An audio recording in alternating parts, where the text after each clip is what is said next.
श्री गुरु सत्ताय नमः। सभी को प्रणाम। पिछले वीडियो में आपने सुना कि परम पूज्य गुरुदेव गायत्री परिजन विक्रम देसाई जी की अपने बच्चे का नामकरण पूज्यवर द्वारा कराने की मनोकामना पूरी करने के लिए उनके यहाँ चमत्कारिक रूप से उपस्थित हो गए। परम पूज्य गुरुदेव को एक धार्मिक चर्चा में बोलने के लिए आमंत्रित किया गया था।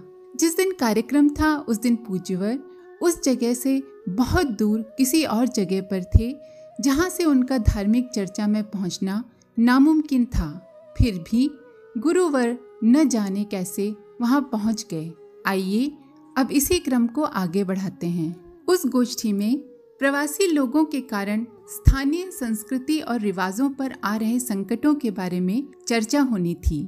शुरू में 2 वक्ताओं ने इस विषय पर अपनी बात रखी, लेकिन तीसरे और चौथे क्रम में ईसाई, इस्लाम, सिख तथा जैन धर्म के विद्वान अपने अपने मतों का पुरजोर समर्थन करते हुए उन्हें ही स्थापित करने पर जोर देने लगे।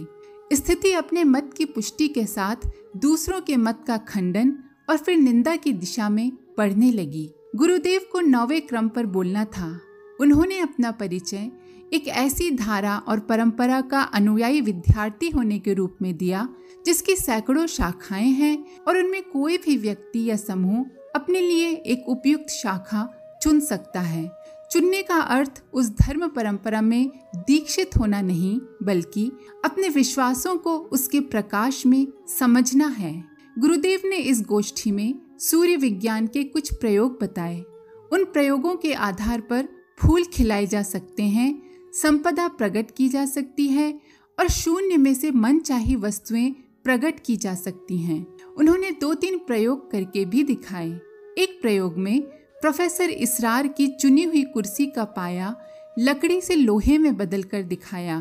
चारों तरफ से बंद सभागार में तेज धूप को अपने इशारों से उतार कर दिखाया, जैसे सूर्य की किरणों ने छत और दीवार की बाधाएं पार कर ली हों। सभागार में ही बैठे एक लकवाग्रस्त व्यक्ति को उन्होंने अपनी जगह से बिना सहारे उठाकर खड़ा कर दिया और कुछ कदम चलाया भी। इन प्रदर्शनों के बाद कहा कि ये प्रयोग प्रतीकात्मक हैं। यूं न समझें कि सम्मोहन के कारण ये दृश्य दिखाई दिए। सविता देवता की, सूर्य नारायण की शक्ति का भली भांति उपयोग किया जा सके तो आज की दुनिया में हम जितनी सफलताएं और उपलब्धियां हासिल कर इतराते हैं, उन सब से 1000 गुना चमत्कार किए जा सकते हैं। गुरुदेव के कुछ प्रयोग, प्रदर्शन और प्रतिपादन के बाद आयोजन वहीं पूरा हो गया। उसके बाद 3 वक्ताओं को और बोलना था, पर उन्होंने अपने नाम वापस ले लिए और गुरुदेव से सविता विज्ञान पढ़ने की मंशा व्यक्त की। सभा संपन्न हुई। आयोजक और गोष्ठी में उपस्थित कुछ लोग गुरुदेव को बाहर छोड़ने गए। सभागार की सीढ़ियां उतरते तक तो लोगों ने उन्हें देखा। इसके बाद गुरुदेव किस वाहन पर बैठे, किस दिशा में गए, किसी को कुछ पता ही नहीं चला। ये घटनाएं पूर्वी अफ्रीकी यात्रा की कुछ बानगियां हैं। उस यात्रा के जितने विवरण मिलते हैं उन्हें ध्यान में रखें तो एक ही समय में अलग अलग जगह अपने प्रेमियों और श्रद्धालुओं से संपर्क की सैकड़ों घटनाएं हैं। विदेश से लौटने पर गुरुदेव ने सन 1973 में 5 दिवसीय प्राण प्रत्यावर्तन सत्र आयोजित किए। शांति कुंज में आयोजित होने वाले ये सबसे पहले साधना सत्र थे। इनमें देश भर के परिजनों ने भाग लिया और अपने प्राणों के प्रत्यावर्तन की अनुभूति प्राप्त की। इन परिजनों में से अनेक आज शांति कुंज और ब्रह्म वर्चस्व में वरिष्ठ कार्यकर्ता हैं। जो शांति कुंज में आकर नहीं रह सके, वे भी अपने अपने क्षेत्र में जी जान से मिशन की गतिविधियों में जुटे हुए हैं। प्राण प्रत्यावर्तन साधना के लिए शांति कुंज के मुख्य भवन में ही उपयुक्त व्यवस्था कर दी गई थी। आरंभ में बने 8 कमरों के बीच दीवारें खिंचवाकर 24 कक्ष बना दिए गए थे। कार्यालय के लिए एक बड़ा कक्ष अलग था। 24 कक्षों में 24 साधक ठहरे हुए थे। इन 24 साधकों को 5 दिन की अवधि में बाहर निकलने की मनाही थी। स्नान आदि के बाद दीप दर्शन, उषा पान और दर्शन प्रणाम के अलावा पूरे समय साधना कक्ष में ही रहना था। आश्रम परिसर से बाहर तो दूर, कक्ष के बाहर निकलने या आपस में बातचीत करने पर भी प्रतिबंध था। प्राण प्रत्यावर्तन साधना सत्रों की रूपरेखा निजी प्रयासों से ज्यादा अनुदान और दैवी अनुग्रह को ग्रहण करने की दृष्टि से निर्धारित की गई थी। विदेश प्रवास से लौटते ही गुरुदेव ने घोषित किया था कि इन सत्रों में भाग लेने वाले साधक अपने आप को ऊर्जा से भरा पाएंगे। दिव्य अनुदानों की वर्षा अनवरत होती रहती है। उसे ग्रहण करने के लिए पात्रता चाहिए। इस पात्रता के लिए साधना का अनुशासन पूरी निष्ठा से निभाना चाहिए। प्राण प्रत्यावर्तन साधना में उसी अनुशासन का अभ्यास होगा। इन साधनाओं का उद्देश्य साधकों के प्राणों को उच्च स्तरीय आध्यात्मिक तत्वों के लिए ग्रहणशील बनाना था, ताकि वे गुरुदेव के महाप्राण के किसी लघु अंश को ग्रहण व धारण करने में समर्थ हो सकें।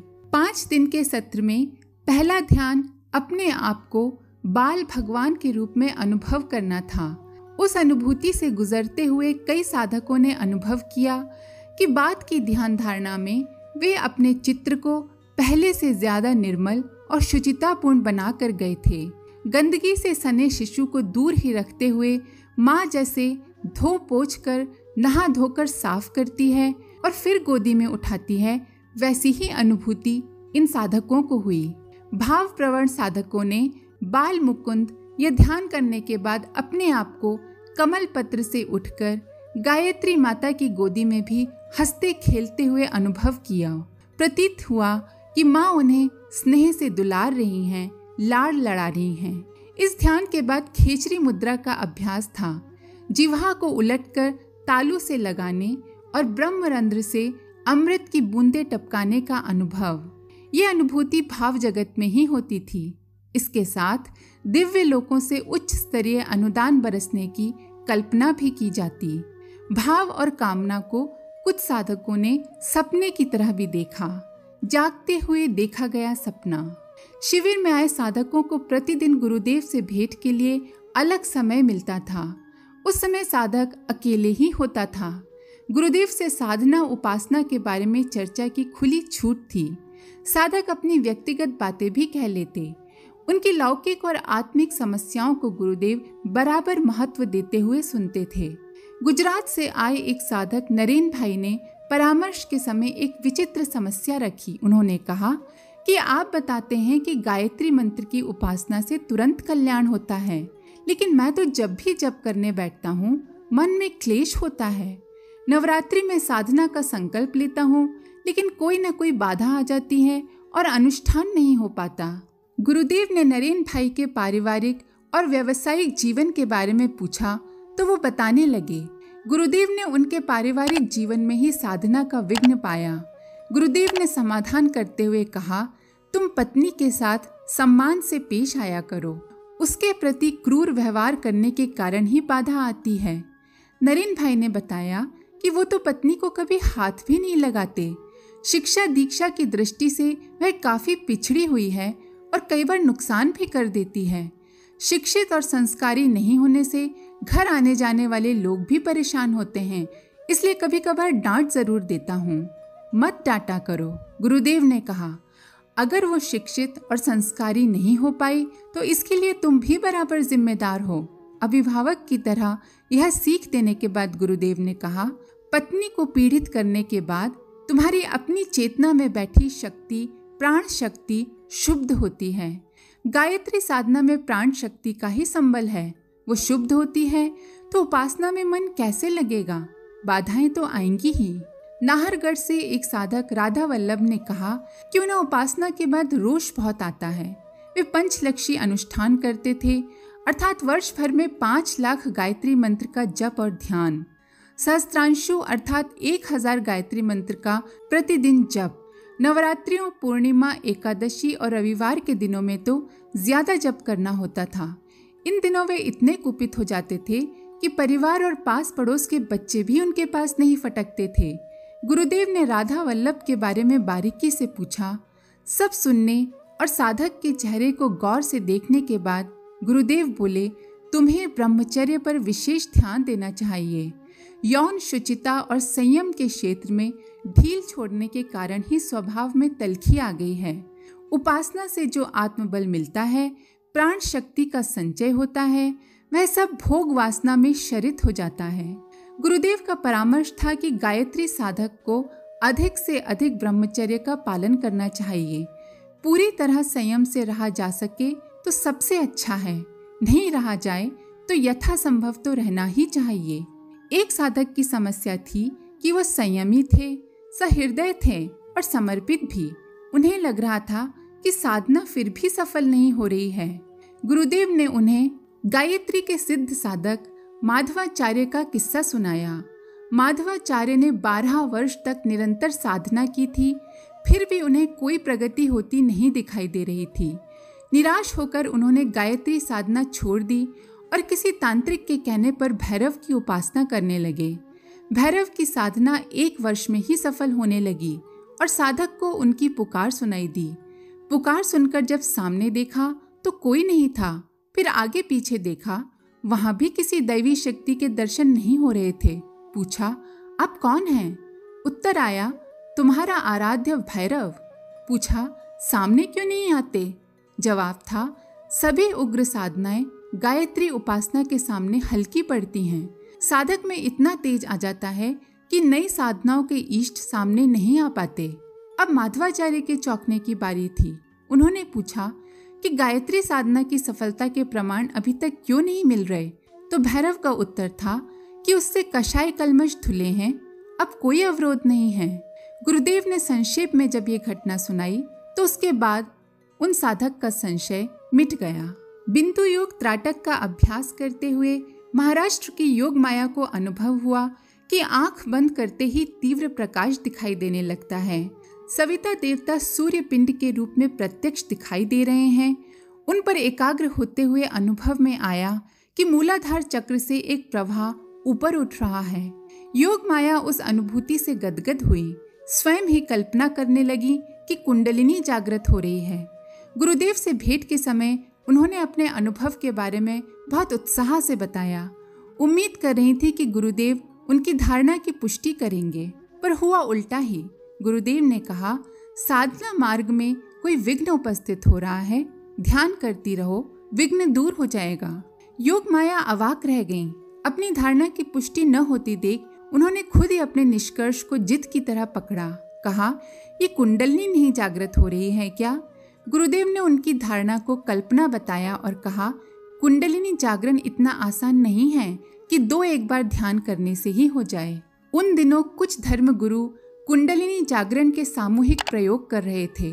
उन प्रयोगों में कई साधक एक साथ बैठते और गुरु के निर्देशों के अनुसार अभ्यास करते, फिर उसी के निर्देश पर उछलने कूदने, नाचने गाने और रोने चिल्लाने लगते।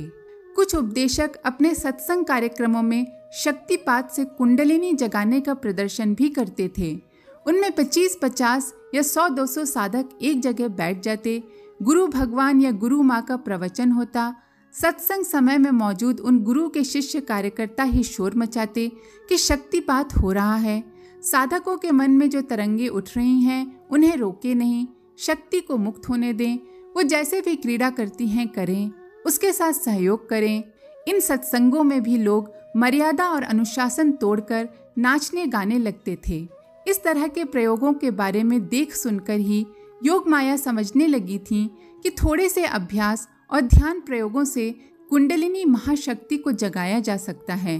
गुरुदेव ने कहा कि हाथ की सफाई या सम्मोहन के जरिए देखते देखते अगले में आम की गुठली गाड़ी जाती है, पौधा उगता है और 1-1.5 फुट के इस पौधे की डाली में आम लगाए जा सकते हैं, लेकिन वे सिर्फ देखने के ही होते हैं।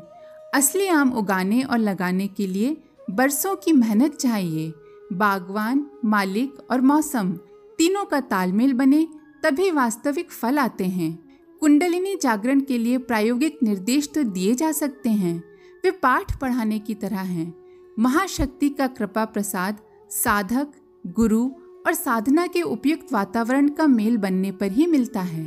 आज के लिए इतना ही। आप सभी का धन्यवाद। ओम शांति। हमारे YouTube चैनल को सब्सक्राइब करें और बेल आइकन को दबाकर ऑल पर क्लिक करें ताकि नोटिफिकेशंस आपको मिलती रहें।